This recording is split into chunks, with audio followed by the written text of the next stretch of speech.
Good day to all my friends, subscribers, and viewers. We have a beach lot property for sale located in Barangay Centinela, Ubay, Bohol.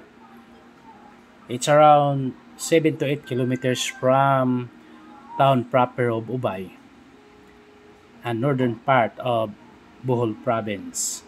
So, kini siya guys, it's along the uh, mangrove. There are mangroves, pero gamay ra, not too many.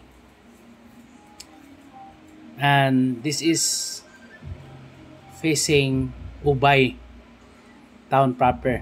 So if ever no kanang ang pabor ani niya guys kung kuanon gyud direktahon gyud direct to Ubay murag duol ra siya guys. It's really nearer kung muagi kung pampot atong sakyan, pero kung motorcycle or car, it's kanang mokorb man ta tuyokon siya guys. It's a long way. Pero kung kuan lang, nindot siya kay kuan din, it has a wide frontage. Taas gyud ang yang frontage guys. Then all are flat terrain. Then you can convert also this into for example resort development, kay bas-bas man siya guys. It's really pero brown sand lang siya, brown sand. Pero daghan na mga pamaagi ron na tanawas. It's a brown sand. During the time when we go to this location, it was low tide. Low tide siya. Actually, I have already published this. It is like a reblogging. Before, according to the caretaker, it was 7 hectares when I go to the owner, because the owners are living in Mandawi City. So naas Mandawi guys, wala ni namuyo sa location. They are not living in the area. They are living in Mandawi City. We personally talk regarding the pricing and the size. So I saw in the documents, it's something I forgot. It's 4.3 or 40,000 square meters, something like that.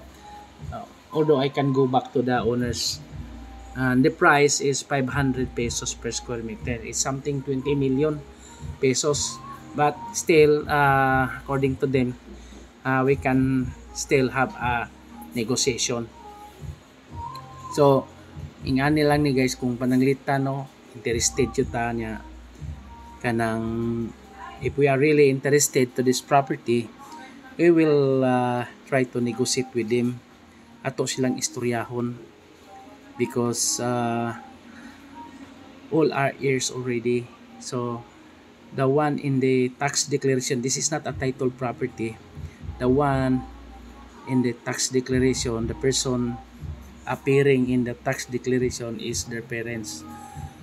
Then I heard also that the owners, the one who represented during the time in our conversation, was already died not long time ago, as earlier, but I think it was 2023.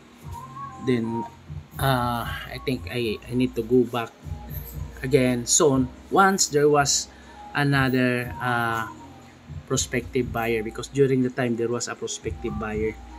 That is why we try to uh, get the property. As you can see, there was a ferry traversing from Liti to Ubay. So meaning it's deep water. Okay. In the area also there's a deep water. If you go onwards, so it's really a deep water.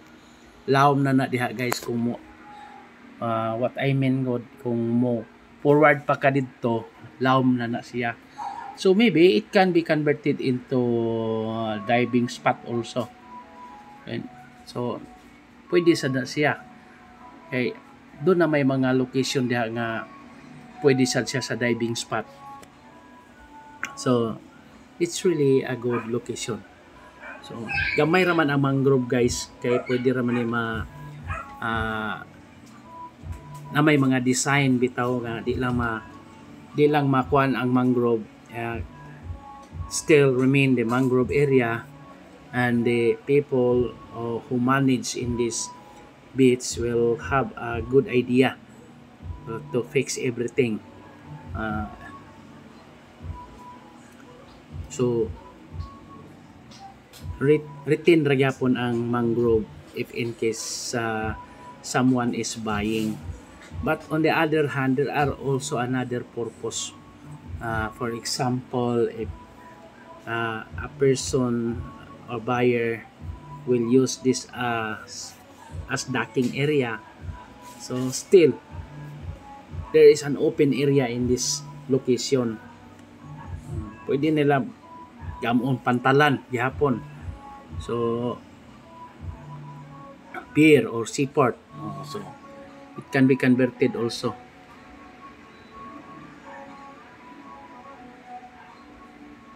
So this is a good location.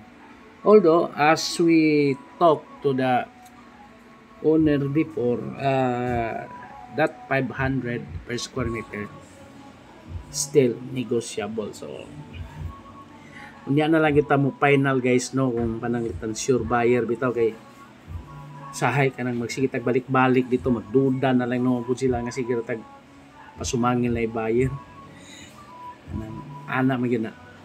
But it's really for sale. Mo ni siya baligya gini siya, dili ni baligya guys, it's really for sale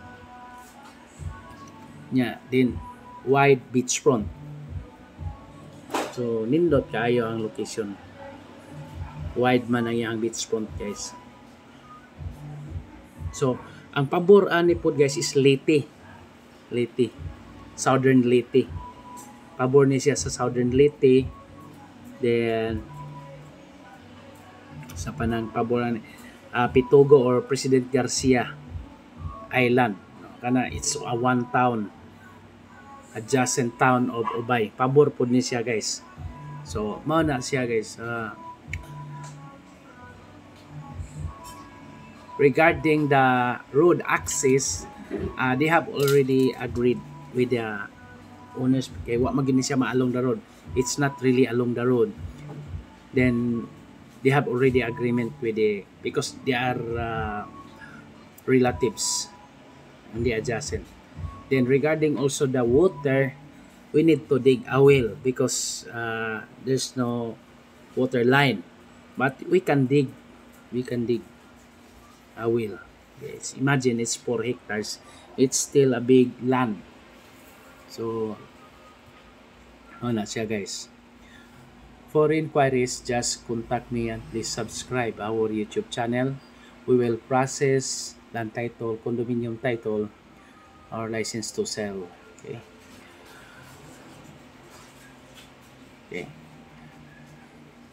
Then by the way guys,